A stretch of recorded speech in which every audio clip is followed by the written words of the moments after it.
भगवते वासुदेवाय ओम नमो भगवते वासुदेवाय ओम नमो भगवते वासुदेवाय ओम नमो भगवते वासुदेवाय नमः कुंदे दुसारधवलाया सुभसदाया बिना वर्धनिग्राय श्वेतपद्मासना या ब्रह्माजु संग्रीषा मांग पातु सरस्वती भगवती निषेधन ओम श्री परमात्मनों श्री परमात्मनों श्री परमा। जय हिंद जय भारत में आप सबों का स्वागत है। मैं रामनीश आपसे निवेदन करता हूँ तो चैनल को सब्सक्राइब करें, लाइक करें, शेयर करें। सत्य के साथ, सनातन के साथ, धर्म के साथ, विचार के साथ, बुद्धि के साथ, विश्वास के साथ, परंपरा के साथ, अपनों के साथ, परायों के साथ, राष्ट्र के साथ, दुनिया के साथ, पृथ्वी के साथ, समुद्र के साथ, अग्नि के साथ, जल के साथ, वायु के साथ, आकाश के साथ, सूर्य के साथ, चंद्रमा के साथ, सत्य के साथ, सनातन के साथ, धर्म के साथ। खरा था, खरा है और खरा रहेगा। हम रहे या ना रहे, सत्य रहनी चाहिए। हम रहे या ना रहे, सनातन रहनी चाहिए। हम रहे या ना रहे, धर्म रहनी चाहिए। धर्म एक था, एक है और एक ही रहेगा। वो सत्य सनातन की जय हो, सत्य सनातन की जय हो। अधर्म का नाश हो, अधर्म का नाश हो, अधर्म का नाश हो। प्राणियों में सद्भावना हो, प्राणियों में सद्भावना हो। विश्व का कल्याण हो, विश्व का कल्याण हो।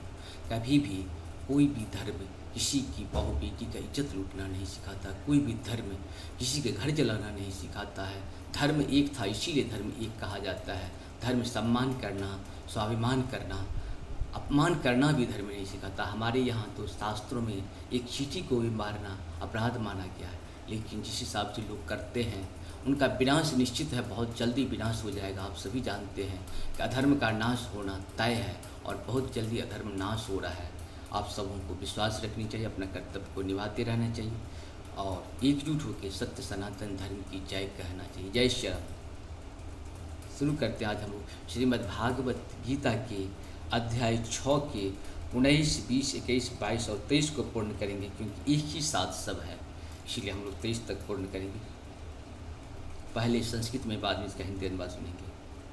यथा दीपो निपातस्थो नेगते सोपमा अस्मृता योगिनो यत्र चितस्य युक्त्यो योगामात्मनः। अर्थात जिस प्रकार वायु रहित स्थान में दीपक हिलता डुलता नहीं, उसी तरह जिस योगी का मन यश में होता है, जिस योगी का मन बस में होता है, वह आत्म तत्व के ध्यान में सदैव स्थिर रहता है।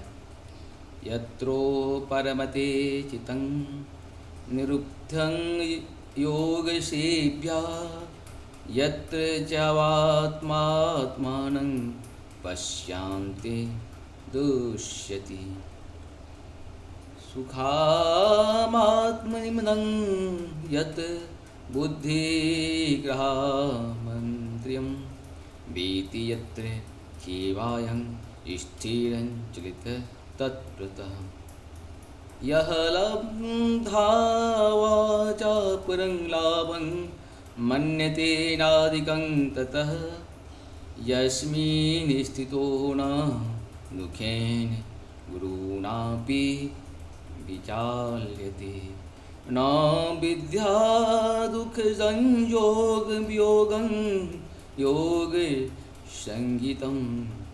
अर्थात सिद्धि की अवस्था में जिसे समाधि कहते हैं, मनुष्य का मन योगाभ्यास के द्वारा भौतिक मानसिक क्रियाओं से पूर्णतया संयमित हो जाता है। जिस सिद्धि की विशेषता यह है कि मनुष्य शुद्ध मन से अपने को देख सकता है और अपने आत्मा में आनंद उठा सकता है। उस आनंदमयी स्थिति में वह दिव्य इंद्रियों द्वारा असीम दिव्य सुख में स्थिर रहता है। इस प्रकार स्थापित मनुष्य कभी सत्य से विपथ नहीं होता और इस सुख की प्राप्ति हो जाने पर वह इससे बड़ा कोई दूसरा लाभ नहीं मानता। ऐसी स्थिति को पाकर मनुष्य बड़ी से बड़ी कठिनाई में भी विचलित नहीं होता। यह निस्संदेह भौतिक संसर्ग से उत्पन्न होने वाले समस्त दुखों से वास्तविक मुक्ति है। इस प्रकार से हम लोग का पूर्ण हुआ। आप सबों को बहुत बहुत धन्यवाद। जय श्री हरि नारायण शिव हरि नारायण।